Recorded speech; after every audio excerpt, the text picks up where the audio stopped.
graham cracker box. Is there graham crackers in there? Yeah. We probably shouldn't eat those on mic. Okay. New sync. New sound sync.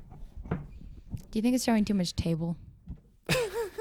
It's Send to fix.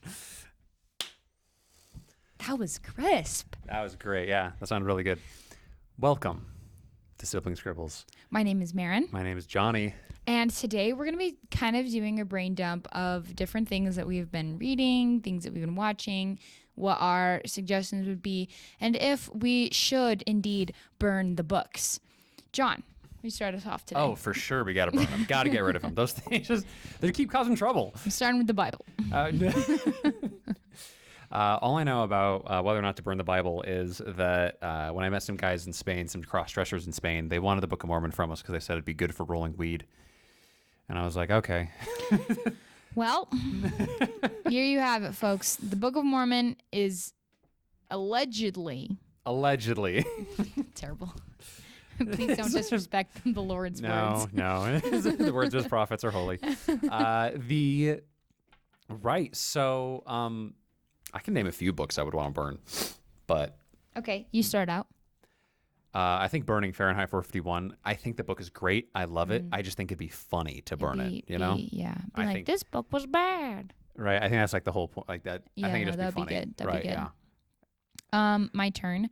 I read the book Unwind when I was in 6th grade. Oh my gosh, I met that author. And because my teacher was like, "This is the book of the week," and I was like, "I have to read the book of the week because I'm a junior high now, so I have to, and like be so good at school and stuff." Was this I Miss read Bell? it. Yeah. Oh my gosh. I cried and turned it back in about halfway through because it's traumatizing, and I was it's twisted. Like what, 12, 13? Yeah. In 6th grade, and then I checked it out again because I wanted to see how it ended. Gave me nightmares. I met that author. He came and did like a high school book tour. Mm-hmm. And he was fine, I guess. He was cool. But the book's probably fine, but I was in 6th grade and it was not for 6th graders. Miss Bell introduced me to Barry Manilow and really, really twisted like murder books. She was like, "Hey, I think you'd really like this one." And then it's a book about like a serial killer ghost. Yeah. And these serial killer guys, it is not for 12-year-old boys. Just not even a little bit.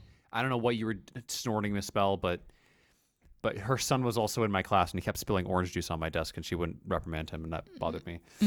She like spilled a whole entire cup of coffee on one of my friends. What the crud? Like, what is with this woman? Like a whole cup. And every Monday morning she would play Coca Cabana? No. There's a Monday song. Manic Monday. Oh man, she played Manic Monday. Wow, she got way Just more annoying. Another Manic Monday. And we're copywritten. Every single and the episode is down. Monday. And then every single Friday she would play It's Friday. That's getting down on Friday. And and what, Marin? And what? So my rule is that we're gonna burn Miss Bell. Moving on. John, your turn. She's a witch. She's a witch. I am currently reading Treasure Island. Oh. That's so great. I finished. I didn't finish. I am caught up with Brandon Sanderson's Stormlight Archive series. I finished Rhythm of War. Oh. And so now there's only one book left in the series. Yeah, there's thick books. And it's coming out in December. And so I don't have to think about it until then. Good. And Treasure Island is 60,000 words. And it's super chill. And I'm taking it so slow. I pick it up like once or twice a week. There's no rush to finish this book. It is wonderful. Did you know the guy, Stevenson? I didn't know him. Oh, that's unfortunate. He was great. Apparently, he was a huge heroin addict. That's amazing. It's pretty great. Hang on. No, that's not the good part of the story. Apparently, he was an invalid, right? So he was always in bed. He also... I don't know what invalid means. Invalid? He was. I don't know what that means. He was just sick during the Regency era. He had the cough. Oh. Right. Yeah. He was a sickly man. European child. His wife said he also wrote Jekyll and Hyde. 60,000 words. That book needs to be burned. I really like Jekyll and Hyde, but Sorry, not the point. Continue. He wrote Jekyll and Hyde in 10 days, 10,000 words a day, pre-typewriter, right? Or I think it might have been like during typewriter, but still, Good glory. 10,000 words a day on a cocaine binge. The dude was coked out of his mind. That man is nonstop. His wife was like, I'll be real, I thought he was going to die. And he just wrote a book instead. Oh my gosh. I mean, on cocaine, like, that's not a bad book to write. Like, It's impressive. I feel like It's that is impressive. the line of thought that I have too when I read it. I'm like, did the person who wrote this, were they on cocaine? Yeah, they were. Yes, they were. 100%. Now that question is answered. Do cocaine if you want to write about a schizophrenic freak. The same thing happened with Stephen King. Stephen King went on an insane drug bender during like the 70s, and he wrote Juno, which is about a dog going crazy. It's from the perspective of the dog too, which makes a lot more sense once you know it was written on a drug binge. Yeah. I thought Juno was about like the pregnant girl. Also, like the movie. Also, yeah. No, they're named the same thing. Oh, Yeah. it's not like an adaptation for like a teenage girl. It's not. They're no. different stories. Absolutely. Okay. I found that out only when I picked up the book, and I was like, this does not have Michael Cera on the front cover. Yeah. Yeah. Treasure Island is amazing, but it's good. It's just tons of fun. It is loads of piratey, Age of Sail exploration fun. But more than anything, it has made me appreciate Treasure Planet more. So good. Treasure Planet is So good. a legendary adaptation of the book. Read the book, and they take tiny details of the book, and they expand it out into an entire character, right? The first mate rock guy. He's like a dude who's in the book for a total of like 5 pages. And they make him like an entire character, and they make his entire story about getting like kicked, like, you know, essentially like murdered by getting pushed off the ship. They make that into a whole character. So reading the book has made me appreciate that movie 100 times more. Great movie. Go read the movie. Go watch the book. The book is a quick read. And also, another good adaptation of that is Muppet. Treasure Island. Highly suggest. The songs in it. Oh, which song, Marin? All of them. All of them are good. Are you sure, Marin? Sure there's not one particular song that we listened to on repeat? No. There wasn't one song that it was on VCR, so we had to rewind it manually and re-listen to the song. No, nothing in 20 times in a row on a Sunday evening. No, nothing in particular. Anyways. Here's Wonderwall.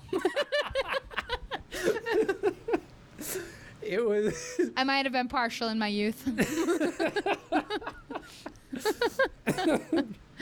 It's a good movie. It's a great. Okay, but you are right. It is also an excellent movie, Very good. and it is an excellent adaptation of the book. Speaking of book to movie adaptations, The book that I am just finished reading is cued here. Ta-da. Ta-da! Kiki's Delivery Service. Do the beauty product. Ooh. You have to Beautiful. put your hand behind it. Why do you put your hand behind it? Why would you do that? Because, like, To show for you're- scale? No one you- knows how big your you- hand is. No, you. Shut up! You put your hand out, and then your camera focuses on it, so it's not blurry. And then I've decided I don't care about beauty products. You can Okay. give me this. Kiki's Sir? Delivery Service by Aiko Kadono. Anyway, it is a super cute book, and I'm a huge Ghibli fan. I don't know if you can see. Yeah. Behind John. We've never shut up about Porco Rosso. I love it. So good. Anyways, Kiki's Delivery Service is kind of like one of the main, do you know how what's a cigarette to heroin? It's the Gateway? Yes. So Kiki's Delivery Service is the perfect gateway Oh, wow. to Ghibli movies. Either that or Howl's Moving Castle. Both of those are gateway drugs. I did say in our anime recommendation episode that Kiki's was my recommended. It's good. It's great. The Kiki's Delivery Service book, John actually gifted it to me, and it's gotten me this long to read it. I've been learning how to read the past couple years. So it kind of takes some time, right? Yeah. Not as quick as they say. Don't ask who. But it was just a really sweet chapter book. Like, the movie is much more closely related to this book in comparison to, like, Howl's Moving Castle. They were both interpretations based on their own experiences with war.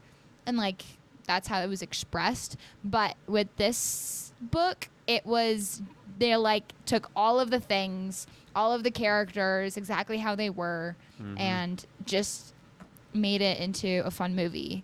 And, you know, have more of a plot. In this, there's just kind of like a, and then Kiki did this.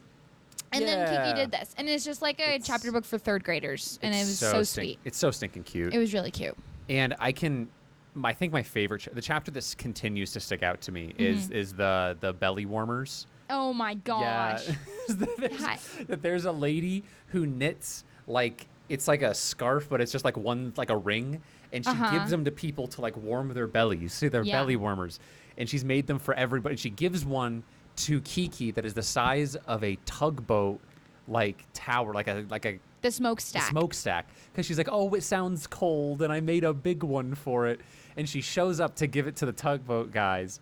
And all of the tugboat guys are also wearing belly warmers. They're wearing so many belly warmers because she keeps on making them. So when she first shows up, she's like, the captain of the ship he's giant, but he's not as big as this scarf is. And they're like, oh, it's actually for the smokestack. Because Right. It That's hasn't been making the right, like, put sound, you know? And then they all, like, lift up their jackets, and they're wearing, like, 5 or 6 each. yeah. and then at, like, what she does is, because Kiki, her only magic is flying. She doesn't have any other witch's magic. And so what she does is, for everything, all of the chapters when problems happen, she just uses her mind to, like, figure things out. And then she uses what she has, but mostly just her brain to figure it out. Anyway, they have these, you know, jars of wine that they're trying to deliver. And if they clink together, they'll become ruined. So they wrap all of the jars of wine with the belly warmers. And then it's in the newspaper. And then, like, the last sentence of the newspaper is like, on a side note, the entire crew caught colds. I forgot about that. That's so great. Yeah. That's so great. It is so funny. That's hilarious. So it's a little bit more, I don't know, kind of raw dolly than the movie is. It's a little more whimsical. It's whimsical. The movie dives pretty quickly into, like, capitalism destroys the souls of the innocent, right? Like, pretty fast. When did that happen? It happens when her cat stops talking and she, like, becomes depressed because, like, her job is essentially just an Uber Eats driver. And she's like, oh, wait a minute. There's no magic in doing good things to people. People are jerks and they don't appreciate what you do. And I'm going to be depressed for the rest of the movie. Kind of. It's cuter in the book. It's so cute in the book. Also, a little bit of an explanation for that. If you've ever watched Kiki's Delivery Service and you get pissed off that Gigi doesn't talk at the end of it, it's because in the book, her mom explains this at the very beginning, that when a witch is born, they find a cat who is born nearly to the day that she was. And so that they grow up together and they form a language so that they can communicate, right? But once she finds a different companion, then the cat will leave and go find a companion, and they lose the language. So in the movie, it's kind of nudging towards that Kiki has found Tombo as a companion. Right. And I was like, right. Aw, that's so cute. It's very sweet. I mean, it's very, very like, sweet. it gets rid of all the anger I've ever had. At the end, I'm like, Gigi! Why don't you talk? Why did you go with kids? Speak to me, baby. So mad. I really do feel like with Miyazaki's movies and books, adaptation stuff. Keep talking. I just have to show them something. Okay. I feel like with most of his books, like his adaptations of books that were not his own, the reading the books is kind of a good companion piece. It helps you appreciate the movie more, and it makes the book a lot better too because you have kind of visuals. And Marin is now showing everyone a Kiki's delivery service giant fanny pack looking thing with Gigi on it. It is very cute. It's very, very cute. I love Gigi. Gigi's the best. I have 2 cats, and neither of them act like Gigi. They're both kind of jerks. Yeah. Yeah, don't agree so fast. Oh, sorry. But I really like reading the books after watching the movies and then rewatching the movies after I've read the books because it kind of Sandwich them. Yeah, it fills in some gaps. It fills in some gaps about the story. And I think they're good companion pieces. Right. Same goes for Howls. Same goes for I haven't read Nausicaa yet. I hear it's very good. Did you know that Hunt of the Wilder People is based off of a book? And so is Jojo Rabbit. Yeah. I knew Jojo Rabbit. I didn't know Wilder People. You also watched Hunt for the Wilder People. Just watch that. So you have to go first because we did each book that we would burn and then a book that we are reading. Just read. Okay. And then so now I have to talk about something else. a movie. A movie you just saw. Oh, last night I watched Sleepless in Seattle. My turn. No, Oh my no, go ahead. Haley, like we turned on the movie and she was like, "This is Tom Hanks, Meg Ryan," and I was like, "Yeah," and she's like, "Are all of their movies about them having long distance affairs?" And I was like, Not affair. "Huh, Long they distance are affair. They're affairs. relationships. They both cheat on their partners with each other." It's in a cute way though. No, you like most of America have fallen victim to Meg Ryan and gray sweatpants. Okay, have you seen her cute little dimples? Oh, I love Meg Ryan. And her haircut, oh, she pulls it off. She can cheat on her husband all she wants. Her infidelity is adorable. It's adorability. No, they're only boyfriend girlfriend. If she ain't sealed, she can be stealed. What the crud? what on earth? Your turn. Talk to me about. No. Tell me if you liked it or not. Nope, we're moving on. Last night I watched The Help. It was really good. I have never watched The Help. Oh, really? But it's not the Beatles one that we grew up with. That's just Help. Yeah, that one's fantastic too.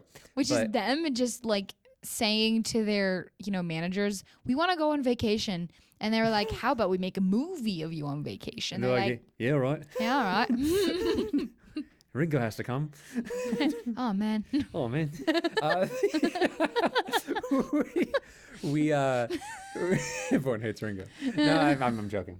We all love you, Ringo. You're very important. Isn't he dead? No, Ringo's still alive. No, he's not. Yeah, he is. Who's John and George are dead. Oh, I just realized I don't care enough about the Beatles to argue about this. I'm of Miyazaki's opinion. I effing hate the Beatles. lol. I think the Beatles were super overrated. That is my hot take. Still like their music. The Help is an example in Save the Cat. They go through the whole story beat by beat and explain why the movie or the book originally that's based on, is so darn good and how it is so well constructed. It is a structurally excellent movie. So what did you think of it? I really liked it. I like just the relationships in it. They show so many things. Like they just have a good bully character. I forgot who the actress is who plays Hilly in it. And Hilly's basically the head of PTA.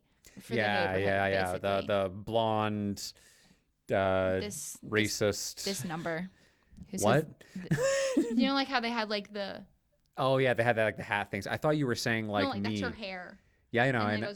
I thought you were saying it's like me. I'm blonde and racist.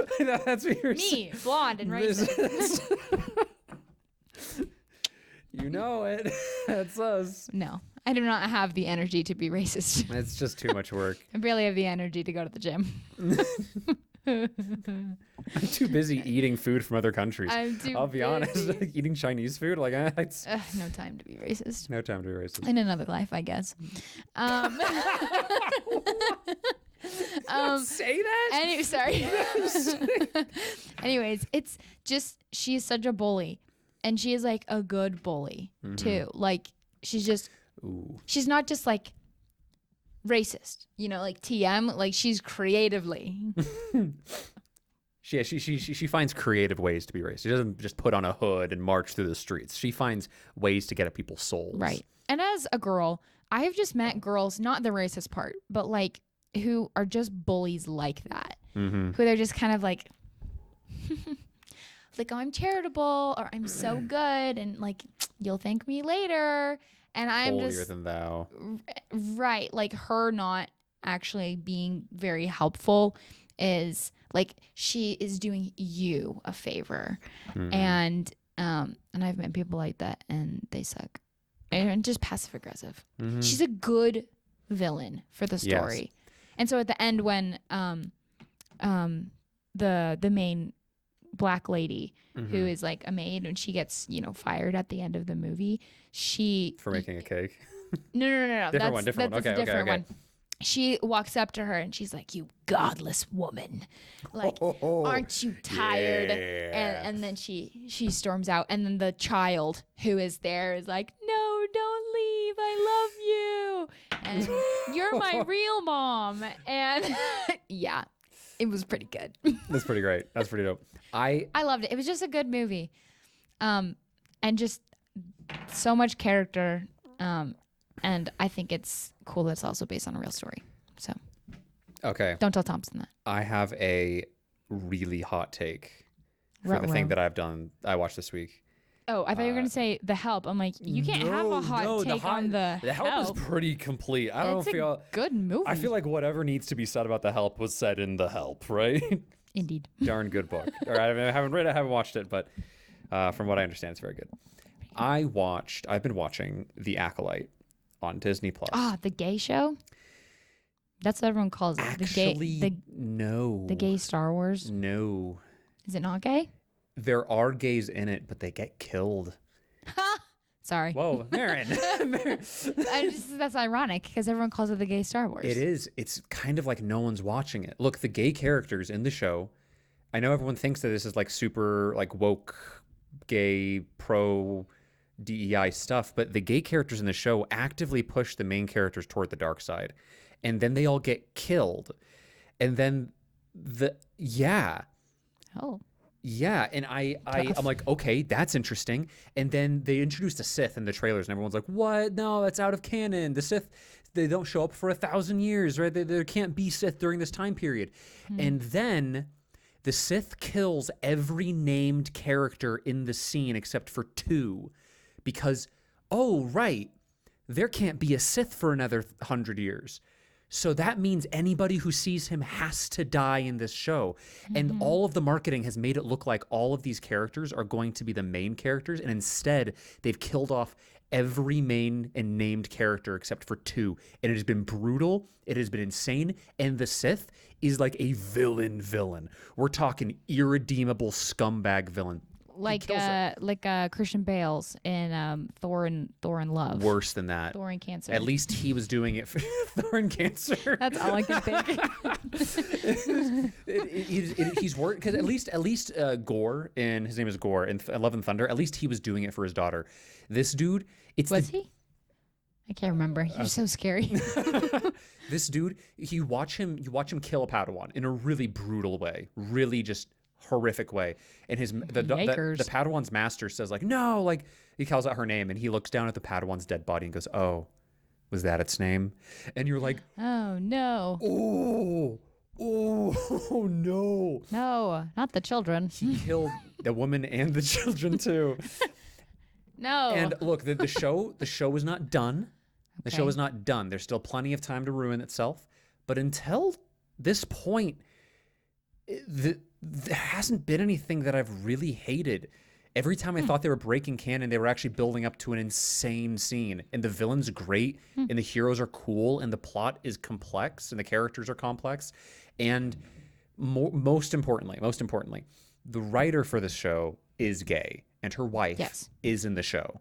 Yes. Her wife is. I know that she was gay. Right. Her wife is one of the Jedi in the show. And so I thought, of course, this character is going to be gay or get preferential treatment. And instead, this Jedi is kind of a weasel, right? She cast her wife as like a bureaucrat Jedi who is not doing the right thing. And so I'm like, okay, we can say this is the gay woke Jedi movie or TV show, but actually, if you're watching it, the show is not as bad as people say, and it's not even close to as gay as people say.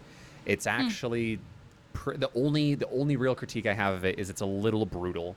And I think that I even thought the Clone Wars was a little brutal when I was a kid, so maybe I just have a soft heart. Can't have the Jedi dying. We like the Jedi. They've killed off a lot of Jedi. Womp womp. Womp womp. So that's my hot take for the week. So, in conclusion, John is gay. My turn. What? So I just read. Just kidding. Roasted all the time. I just read this as well, Queen of Blood, and I really liked it. I have similar critiques to what you have for the show, actually. Haley has told me this is the entire plot of this book. Very brutal. It's insane. It's very brutal at the end. Like the way they describe, I'm not gonna spoil the ending because I think everyone should read it. It's a good book. Yeah. It took me a really long time to read. It was very dense, and Can you believe Haley knocked that out in like 3 hours? No, because it took me like 3 weeks. She knocked it out in 3 hours, and then it was like at the end of a workday, and then we got in the car to go get groceries, and she recited the entire story to me. Right, it was like good. It was really good. I read that, and then right after it, I read Edenbrook, which is a Regency novel, or Edenbrook, I think is what it's called. You never know because I mean, it's red. No one tells you what it's called. And that one was really sweet, and it's actually written by a member of the church. No kidding. Who? And it was, I don't know. I lent it to Marin, Grandma. we need to plug people while we're on this show. Edenbrook. It's a really by Julianne Donaldson. You might have seen the book before. Oh, isn't that cute? That's It's Archie's. Basically. Yeah, that's kinda. actually That's the Weasel's house. Oh. Mom had this. This is. Oh yeah, no, I've seen her reading that. Yeah, it's really sweet. It was a very easy read. All the characters were great, and I liked that she just kept it tight. You know, she was like, keep it tight. I mean, like, let's not extend it out, you know, forever and ever, the sorrow. And you're just like, good glory. Like, please, just make them kiss. Mwah. It's kissing time. Yeah, none of that garbage. One thing that really bugs me about Regency novels, though, is that everyone keeps things to themselves, like, the entire time. Like, if they know information or something happens. So, like, half of the book is just, like, waiting for people to say stuff. Yeah, waiting for someone to say, you know that the thing that you're thinking is incorrect and you just read the situation wrong. And then they go, huh, now that you mention it, he probably did like me. I'm like, oh my gosh. Holy crap. Holy crap. Everyone in the Regency era was just awkward as heck. Oh, terribly. Terribly. For Terrible social anxiety. For like a time when everything was about being social and like being in society, like they did not know how to express themselves. Very bad. Yeah. But in a way that just like builds up the suspense. You're like, no, you're not reading the situation right. You have to believe. Hope. He does love you. And that part of reading Regency novels makes me want to read more. But that's something I did like in Queen of Blood, that they don't do that. The characters, like, they just cut to the chase all the time. Like, the entire book. They're like, so, do you mean this? No. Okay. Now we have clear communication. Mario Kart. Yeah. So those are the two books that I have also just read. This book, Queen of Blood, the reason Haley had gone on this, like, women authors writing women main character books. Did you feel like this book, or both of these, I guess, both Kiki's and Queen of Blood, when I read them, they felt like a very new experience. They felt like a brand new perspective on the world and on just most things, right? Because guy writers and guy books have different priorities, even in just like comments, side comments. So how did you feel reading these books? The last 3 books actually I've read have all been written by women because, Eden Brick too. Right. That's the thing. Like, it didn't truly stand out to me that I am like, oh, these are women who are writing these, because all 3 of them were very, very talented. And so I think the only difference, sorry, that sounded so bad. We are not escaping the racist, homophobic, misogynistic allegations. Whoops. They were so good. The only thing that stands out is how they write the male characters to me. Oh. Because male characters, for Kiki's Delivery Service, Tombo is written like he's a kid, because he is a kid. But, like, in Eden Brook, I mean, you can't have a Regency novel that's written by a man. Like, I don't think that actually exists. Like, does it? I don't think so. I think even Grandpa John wrote an Edwardian. Right. And, like, not Harriet Tubman, Georgette Heyer. She's also amazing Regency novels. But they always write the male characters just so... They play right into the female fantasy. And... Oh, interesting. Like, directly into it. And so you just can't help but fall in love with the writing. Because you're like, this is what I want. As a man specifically... Have you heard about the Bridgerton drama? Yes, how they changed the genders. Yes, Haley loves Bridgerton. She read all the books. Everyone loves Michael. Yes, so for those who don't know, because they don't care, like I don't, Haley would read the book, and then it would happen like over the week, and then every time we'd be on a long car ride, she would tell me the entire plot of the book. This is a common thread in our relationship. Yeah. I'm just noticing. And this one was the one that I thought was really interesting. The first few books, I was like, okay, kind of basic, like Girl Next Door, Beauty and the Beast kind of shenanigans. Right. Like, okay, cool. This is the one that really stood out to me, because this book, the girl is a Bridgerton girl, and she marries a man and loves this man with all of her heart, and they're so wonderful together, but they can't have kids for whatever reason. And then she gets pregnant, and then her husband dies, and then she miscarries, and then she falls in love with his brother.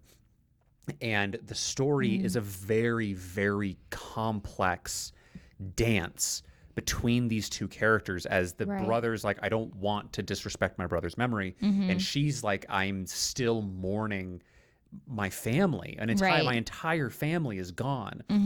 And so it is a very delicate, complex kind of story, and they in the show introduced these characters, and they first of all made it very clear that she is not desperately in love with her husband. They show her wedding at the end of the last season. They show that she's not desperately in love with him, and instead they show that she's very much like flustered by his sister, because she's been gender bent to be a woman. The story no longer exists in any form. That's so sad, because everyone was like, we love Michael. Right, yeah, because he's written to the female fantasy. Right, and the female fantasy isn't falling in love with a woman. Sorry. Well, the majority of it is. Majority of it isn't. Yeah. They like men. You're just thinking about your husband. He's on the wall, right there. He's right there. My husband. Imagine how great he would look in Regency. Holy cow! You could not get Thompson to wear a cummerbund. You could not pay him $1,000 to wear those pants. If you told him, no, you know what? If you told him that if he wore that, he got to have like. I can't say what he would get to have. No.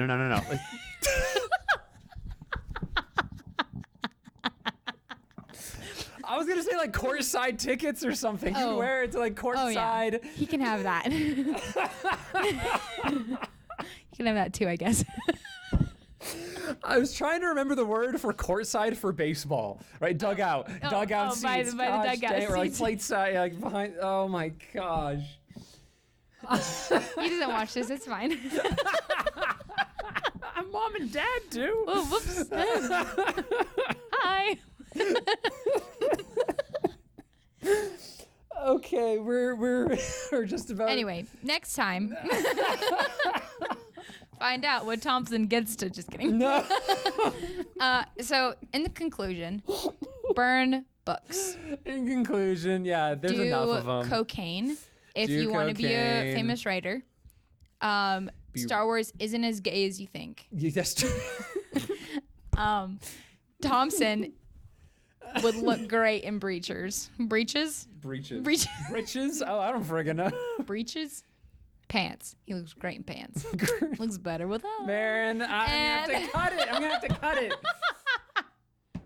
Do you know how much work goes into editing without the shenanigans? You don't have to. It's funny. Anyway, check us out on Instagram, Facebook, soon to be TikTok. Check us out on shippercalledbills.com. Spotify, Apple Video. That's all. Apple Video, that's not a thing. Is it? What is it? Apple Podcasts. Apple Podcasts. They refuse to let me make an account. I type in I put in all the information Yeah. perfectly, and they're like, "We're sorry, no." And I'm like, "Oh, okay." Tough. We're on Podbean. That's where most of our stuff Yeah, is. Podbean's where we're hosting. Anything else? Any final words of it? I finished the first draft of Bales. I am halfway through finishing the second draft. I've started the outline for my next book, Hooray! which is not going to be Dark Lord's Home for Chosen One Boys. No. I want I a want little to more. read that one. I'm writing one about it's going to be called it's the Wedding of Mrs. Fox. I like it. You won't. All right. Thanks for stopping by. See you next time. Stay creative. Goodbye. Bye.